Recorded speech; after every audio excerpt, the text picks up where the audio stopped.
অনেকদিন পর চলে আসলাম নতুন একটি ডেইলি ব্লগ নিয়ে। আজকে ভিডিওতে জানাবো আপনাদেরকে গতকালকে আমরা কোথায় গেছিলাম। আপনাদেরকে বলছিলাম যে আমরা একটি নতুন ব্লগ দিব আপনাদেরকে দেখার জন্য। অবশ্যই ভিডিওতে জানাবো আমরা কোথায় গেলাম। অবশ্যই ভিডিওর এন্ট্রি দেখে আপনারা বুঝতে পারছেন আমরা কোথায় আসছি। আপনারা পুরো ভিডিওতে দেখলে বুঝতে পারবেন আমরা কোথায় গেলাম। আসসালামু আলাইকুম প্রিয় দেশবাসী। আজ আমরা দুই ভাই মিলে সকাল সকাল বের হয়ে চলে গেলাম আমাদের রায়পুর বাজারের উদ্দেশ্যে। রায়পুর বাজার যাওয়ার একটি কারণ, আমরা ওই জায়গা থেকে কিছু কেনাকাটা করব। অবশ্যই আমরা যে জায়গায় যাব ওই জায়গার জন্যই কিছু কেনাকাটার জন্য সকাল সকাল দুই ভাই মিলে বের হয়ে গেলাম। সম্ভবত সকাল তখন 8টা বাজে, তখন এখনো ভালো করে বাজারের দোকানপাট খোলা হয়নি। আমরা দুই ভাই বের হয়ে চলে আসলাম আমাদের রায়পুর বাজার মরিয়ানা শীতলে। শীতলে মিষ্টি অনেক ভালো আমার ভাইয়া বলতেছিল, তাই আমরা ওই জায়গাতেই মিষ্টি নেওয়ার জন্য চলে আসলাম। এখানে আসার পর দেখলাম রস মিষ্টি তারপরে আমাদেরকে দুইটা দিল দেখার জন্য যে কেমন। আমরা খেয়ে দেখলাম না, মোটামুটি আলহামদুলিল্লাহ ভালো আছে, নেওয়া যায়। তারপর মিষ্টিগুলো নিয়ে আমরা আবার দুই ভাই মিলে গাড়িতে উঠে গেলাম। তারপর চলে আসলাম ফলের দোকানে। ফলের দোকানটা হচ্ছে আমাদের নিজেদের ভাগিনা জামাইয়ের, মানে আমাদের বোনের ভাগিনা জামাই আর কি, ভাগিনা জামাইয়ের দোকানে আর কি। ফলের জন্য চলে আসলাম আমরা নেওয়ার জন্য। তারপর আমার ভাই এখানে দেখতেছে যে লিচুগুলো নিয়ে একটু সমস্যা হয়, ছোট বড় এবং থোকার ভিতরে পচও থাকতে পারে, তাই আমার ভাই দেখে শুনে নিতেছে এবং ছোট বড় অবশ্যই দেখতেছে।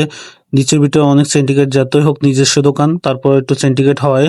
তারপর আমার ভাই দেখে শুনে ফল নিল, লিচু নিল এবং আম নিল, যা যা নেওয়ার দরকার সবকিছু নিলাম। নেওয়ার পরে আমরা দুই ভাই মিলে আবারও গাড়িতে উঠে গেলাম মিষ্টি ফল নিয়ে। এখন বাড়ির উদ্দেশ্যে রওনা দিয়ে দুই ভাই মিলে চলে আসতেছি। ভিডিওর এন্ট্রি দেখে আপনারা বুঝতে পারছেন কিনা কোথায় যাচ্ছি আমরা তা জানি না, তবে ফুল ভিডিও দেখলে বুঝতে পারবেন আমরা কোথায় যাই। এখন চলে আসলাম চানাচুর বিস্কুট চিপস নেওয়ার জন্য, যেহেতু ছোট বাচ্চা আছে ওদের, তাই চানাচুর বিস্কুট চিপস নিতে হবে ওদের জন্য, তাই নেওয়া আর কি। তারপর আমরা সবাই রেডি হয়ে এক এক করে ফ্যামিলির সবাই মিলে বেরো চলে এসেছি। আমার কোলে আমার ভাগ্নি ছিল, ভাগ্নিকে সাথে নিয়ে গাড়িতে এসে বসলাম। গাড়িতে বসার পর গাড়ি ছেড়ে দিল, আমাদের তিনটা অটো একসাথে ছেড়ে দিল। আমরা যেখানে যাচ্ছি আজকে ফ্যামিলির সবাই মিলে দীর্ঘ 4 বছর পর আমরা একসাথে সবাই যাচ্ছি। আগে আমি আর আমার ভাই যেতাম, মাঝে মাঝে যাওয়া হয়, কিন্তু একসাথে এরকম যাওয়া হয়নি। প্রায় দীর্ঘ 4 বছর পর আমরা আসলাম আবারও আমাদের ফুফুদের বাড়িতে। ফুফুদের বাড়িতে আজকে প্রায় ফ্যামিলির সবাই দীর্ঘ 4 বছর পরে আসলাম। আবার আমার ফুফুদের বাড়ির পাশে আমার বন্ধু একটা বাড়ি, ওরে কল দিয়ে বললাম কই আসছিস তুই? আমি তোদের এলাকাতে আছি। বলছে কই আসছিস, দাঁড়া আমি আসতেছি। তারপর ও আসে আমাদেরকে এগিয়ে নিয়ে গেল।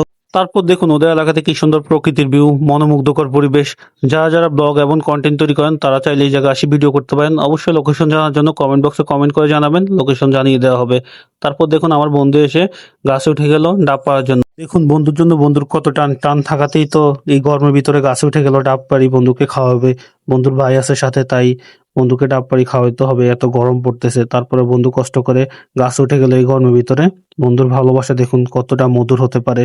যে কোনো বিপদ আপদে বন্ধু আমার পাশে এসে দাঁড়ায়, যে কোনো সময় কল দিলে পাওয়া যায় তাকে। বলতে গেলে নিঃস্বার্থবান বন্ধু আমার। বন্ধু যে কোনো বন্ধুর বিপদ আপদে পাশে এসে দাঁড়ায় নিঃস্বার্থভাবে। এখন আমি ডাবটা কেটে খাওয়া শুরু করে দিলাম। ডাবটা আসলে অনেক ভালো ছিল, এই গরমের ভিতরে খাওয়াটা অনেক উচিত ছিল। আমার বন্ধু অনেক একটা উপকার করলো আমাদের, এই গরমের ভিতরে ডাব পেড়ে খাওয়ায় অনেক উপকার করছে বন্ধু আমার। বন্ধু আমার অনেক উপকার করলো, বলতে গেলে অনেক উপকার, কারণ গরমের ভিতরে ডাব খাওয়াটা অনেক প্রয়োজন সবারই। সবাই বেশি বেশি গরমের ভিতরে ডাব, লেবুর পানি এগুলা খাবেন, যে গরম পড়তেছে যা বলার বাহিরে। তারপর আমি আর আমার ভাই চলে আসলাম আমার ফুফুদের বাড়িতে। আবার আসি আমার ভাগ্নির সাথে একটু দুষ্টামি করতেছি, ওরা চেঁচাইতেছি। ও টিকটকে না ইউটিউবে রিলস দেখতেছিল, তারপর আমি ওই জায়গা থেকে ওরা চেঁচাইতেছি, ওটা সরাই দিতেছি, ওরা খোঁচা দিতেছি, মানে একটু দুষ্টামি। ভাগ্নিদেরকে পাশে পেলে, ভাগ্নিদেরকে পাশে পেলে একটু দুষ্টামি করি। ছোট পোলাপানের পাশে একটু বসে দুষ্টামি করলে নিজেরও মন ভালো থাকে, মানসিকতা অনেক ভালো থাকে, হাসি খুশি থাকা যায় আর কি। তাই একটু দুষ্টামি করা আর কি। যাদের বাসায় বাচ্চা আছে ছোট, তাদের সাথে একটু দুষ্টামি করবেন, সময় কাটাবেন, তাহলে অবশ্যই ভালো লাগবে, বুঝছেন? মন মানসিকতা অনেক ফ্রেশ থাকবে তখন। ছোট বাচ্চাদের সাথে দেখুন আমার ভাগ্নি আমাকে কিরকম খামড়া দিতেছে এবং মারতেছে, মানে দুষ্টামি করতেছে। দুষ্টামি করতে করতে খাবারের সময় হয়ে গেল, তারপরে খাবারের জন্য ডাকতেছে, খাবার খাওয়ার জন্য। তারপর আমরা সবাই মিলে বসে গেলাম খাবার খাওয়ার জন্য। এখানে আমার ভাগ্নি জামাই আছে এবং আমার ভাই, আমার জ্যাঠা সবাই আছে। এই যে আমার ফুফাতো ভাই একটা, মানে কি বলবো, মানে অনেক ভালো, দুষ্টামি করে সবার সাথে, সবার সাথে অনেক মিশুক। এই যে দেখুন দুষ্টামি করতেছে, সবাই বলতেছে নাচার জন্য, নাচ দেখবো ওনার। ওনার মেয়ের বিয়ে হয়ে গেছে, তারপর উনিও দুষ্টামি করে নাচ দেখা যেখানে সেখানে, তাই সবাই বলতেছে নাচার জন্য আর কি, একটু দুষ্টামি আর কি। সবাই মিলে একটু বিনোদন নেওয়ার চেষ্টা করলাম আমার ফুফাতো ভাইয়ের সাথে। আমার বোনেরা এবং আমার ভাইয়ের বোরা মিলে সবাই একটু বিনোদন দিতে চাইলো আর কি।